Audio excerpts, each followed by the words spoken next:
Pak Devi, Anda dikenal punya gaya kepemimpinan yang khas. Khas itu artinya merakyat. Seperti tadi Anda jalan di pasar, ya kan? Dan kemudian Anda dikenal sangat lugas, tegas, ya. Dan kemudian tidak suka framing. Siap. Itu gaya kepemimpinan yang memang lahir karena dengan sendirinya atau bagaimana? Ya itu memang lahir sendirinya. Karena dimanapun saya dan orang-orang lama kenal sama saya, ya begitulah saya.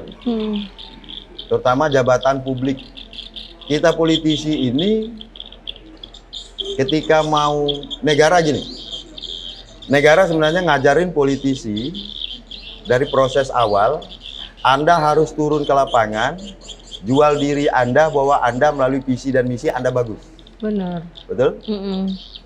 Setelah Anda terpilih, masa Anda tidak turun?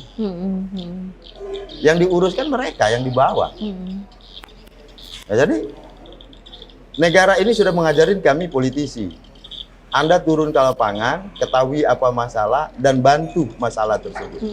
Intervensi dengan kebijakan Anda, tanda kutip harus sesuai aturan, bahwa ini harus menjadi lebih baik. Itu saja. Kalau dibilang lugas, ya memang dari awal saya bilang, saya susah berbelit-belit itu. Yang bisa ya bisa, yang tidak ya tidak. Karena kita jadi pejabat, misalnya Bu Weni ke saya. Pak Devi bisa nggak ini?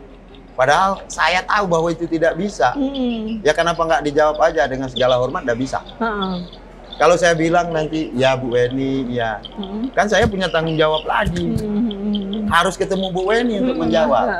Padahal jawabannya pasti sudah tidak bisa. Ngapain nggak dijawab aja? Saya sakit, Ibu sakit. Kalau saya misalnya lugah, nggak bisa Bu Weni. Betul kan Bu? Tapi daripada nunggu-nunggu, mending jawab mending aja. jawab aja. Mending jawab aja. Tanpa tentu menyakiti kan Ya, ya. dengan segala hormat. Dengan segala hormat.